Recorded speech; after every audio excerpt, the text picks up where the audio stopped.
ನಮ್ಮ ಕ್ಷೇತ್ರದಲ್ಲಿ ವಿಶೇಷವಾಗಿ ಮಂಜುನಾಥ ಸ್ವಾಮಿಯ ಸೇವೆಯನ್ನು ಮಾಡ್ತಕ್ಕಂಥವರು ಧರ್ಮದೇವತೆಗಳು ಅಂತ.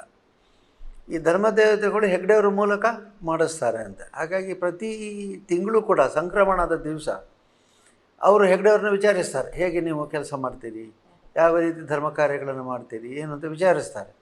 ಅದರಲ್ಲಿ ಅವರು ಹೇಳ್ತಾರೆ, ನಮ್ಮ ಸ್ವಾಮಿ ಸನ್ನಿಧಿಯಲ್ಲಿ ಪೂಜೆ ಸರಿಯಾಗಿ ನಡೀಬೇಕು, ಕಿಂಚಿತ್ತು ಕೂಡ ಹೆಚ್ಚು ಕಮ್ಮಿ ಆಗಬಾರ್ದು, ಅದರಲ್ಲಿ ಶಿಸ್ತಿನಿಂದ ಅದು ನಡೀಬೇಕು. ಆಮೇಲೆ ಎಲ್ಲ ಸ್ಥಾನಮಾನಗಳಂದರೆ ಧರ್ಮದೇವತೆಗಳ ಸ್ಥಾನಮಾನ, ಚಂದ್ರನಾಥ ಸ್ವಾಮಿ ಬಸದಿಯ ಪೂಜೆಗಳು ಎಲ್ಲವೂ ಕೂಡ ಶಿಸ್ತುಬದ್ಧವಾಗಿ ನಡೀಬೇಕು. ಅದರಿಂದ ಹೆಚ್ಚು ಕಮ್ಮಿ ಇದೆಯೇ ಅಂತ ಕೇಳ್ತಾರೆ. ಆಮೇಲೆ ಹೇಳ್ತಾರೆ, ನಿಮ್ಮ ಭಂಡಾರದಲ್ಲಿ ಸಾಕಷ್ಟು ಸಂಪತ್ತಿದೆ, ಉಗ್ರಾಣದಲ್ಲಿ ಸಾಕಷ್ಟು ಸಾಮಾನುಗಳಿದ್ದಾವೆ, ಅಂದರೆ ದಿನಸಿ ಸಾಮಾನುಗಳಿದ್ದಾವೆ, ನಿಮಗೆ ಆ ಚಿಂತೆ ಬೇಡ, ದಾನ ಮಾಡಿ, ಧರ್ಮ ಮಾಡಿ. ಆದರೆ ಇದೆಲ್ಲವನ್ನು ಕೂಡ ಶಿಸ್ತುಬದ್ಧವಾಗಿ ಮಾಡ್ತೀರೋ ಇಲ್ವೋ ಅಂತ ಪ್ರತಿ ತಿಂಗಳು ವರದಿ ಒಪ್ಪಿಸಬೇಕು. ಈ ಪದ್ಧತಿ ಇರುವುದರಿಂದ ಈ ಚಾತುರ್ದಾನಗಳು ಅಂತ ನಾವು ಹೇಳ್ತೇವೆ, ಅನ್ನದಾನ, ವಿದ್ಯಾದಾನ, ಔಷಧಾನ, ಅಭಯದಾನ. ಅನ್ನದಾನ ಪ್ರತಿ ಒಬ್ಬ ಭಕ್ತರಲ್ಲಿ ಬಂದಾಗ ಅವರಿಗೆ ನಿಶ್ಚಿಂತೆಯಿಂದ ಅವರು ದರ್ಶನ ಮಾಡಬೇಕು. ನನ್ನ ಊಟ ಎಲ್ಲಿ, ನನ್ನ ತಿಂಡಿಯಲ್ಲಿ, ನನ್ನ ಸಂಸಾರದವರಿಗೆ ಹಸಿವಾದರೆ ಏನು ಮಾಡಬೇಕು ಅನ್ನೋ ಚಿಂತೆ ಬರಬಾರ್ದು. ಅದಕ್ಕಾಗಿ ಇದನ್ನು ನಾವು ಅನ್ನದಾನವನ್ನು ಇದು ಬಡವರಿಗೆ ಅನ್ನದಾನ ಮಾಡೋದಿಲ್ಲ, ದಾಸೋಹ ಅಂತ ಶಬ್ದವನ್ನು ಬಳಸ್ತೇವೆ. ಭಕ್ತರಿಗೆ ದಾಸೋಹವನ್ನು ಮಾಡಿದಷ್ಟು ಮಂಜುನಾಥ ಸ್ವಾಮಿ ಪ್ರೀತಿ ಆಗುತ್ತೆ. ಧರ್ಮದೇವತೆಗಳು ಹೇಳ್ತಾರೆ, ಅದನ್ನು ಚೆನ್ನಾಗಿ ಮಾಡಬೇಕು ನೀವು.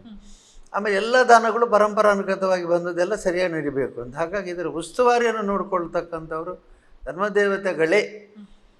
ಅವ್ರು ಹೇಳ್ತಾರೆ, ನಿಮ್ಗೇನಾದ್ರು ಸಮಸ್ಯೆ ಇದ್ದರೆ ನಮಗೆ ಹೇಳಿ, ಮಂಜುನಾಥ ಸ್ವಾಮಿಗೆ ಹೇಳಿ, ಅವ್ರು ನಡೆಸ್ಕೊ, ಇಲ್ಲ ಹಣಪಾಸ ಮೂಲಕ ನಾವು ಮಾಡಿಸ್ತೇವೆ ಅಂತ.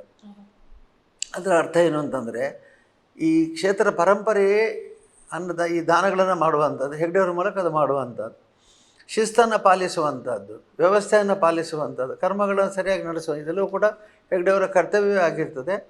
ಅದರ ಉಸ್ತುವಾರಿಯನ್ನು ನೋಡಿಕೊಳ್ಳತಕ್ಕಂಥವ್ರು ಧರ್ಮದೇವತೆಗಳಲ್ಲಿ ನಾವೇ ನೋಡ್ಕೊಳ್ತೇವೆ. ಏನಾದರೂ ಸಮಸ್ಯೆಗಳಿದ್ರೆ ಹೇಳಿ, ಅನ್ನಪ್ಪನ ಮೂಲಕ ನಾವು ಪರಿಹಾರ ಮಾಡ್ತೇವೆ ಅಂತ ಹೇಳ್ತಾರೆ. ಈ ರೀತಿಯಾಗಿ ಸವಾಲುಗಳು, ಸಮಸ್ಯೆಗಳು ಬಂದಾಗ ನೀವು ಅದನ್ನು ಹೇಗೆ ಎದುರಿಸಿದ್ದೀರಿ? ದೇವಸ್ಥಾನದಲ್ಲಿ ಪ್ರಾರ್ಥನೆ ಮಾಡಿದವ್ರಿಗೆ ಹೀಗೆ ಪ್ರಾರ್ಥನೆ ಅಂತ ಮಾಡ್ತೇವೆ, ಈ ಥರ ಇದೆ, ಈಗ ಈ ಥರ ಸಮಸ್ಯೆಗಳಿದೆ ಅಂತಂದರೆ ಅದಕ್ಕೆ ಅವರು ಪರಿಹಾರ ಕೊಡ್ತಾರೆ ಅಂತ.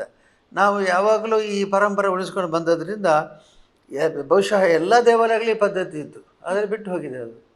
ನನ್ನ ಅಭಿಪ್ರಾಯ ಪ್ರಕಾರ ಎಲ್ಲ ದೇವಾಲಯಗಳಿಗೂ ಕೂಡ ಈ ಶಿಸ್ತಿತ್ತು. ಅಂದರೆ ಒಂದು ಕಡೆಯಿಂದ ಧರ್ಮದ ಯಾರು ಅದನ್ನು ಆಡಳಿತವನ್ನು ಮಾಡ್ತಾರೆ ದೇವಸ್ಥಾನಗಳದ್ದು, ಅವರು ದೇವರ ಸೇವೆಯನ್ನು ಸರಿಯಾಗಿ ನಡೆಸ್ಕೊಂಡು ಹೋಗಬೇಕು.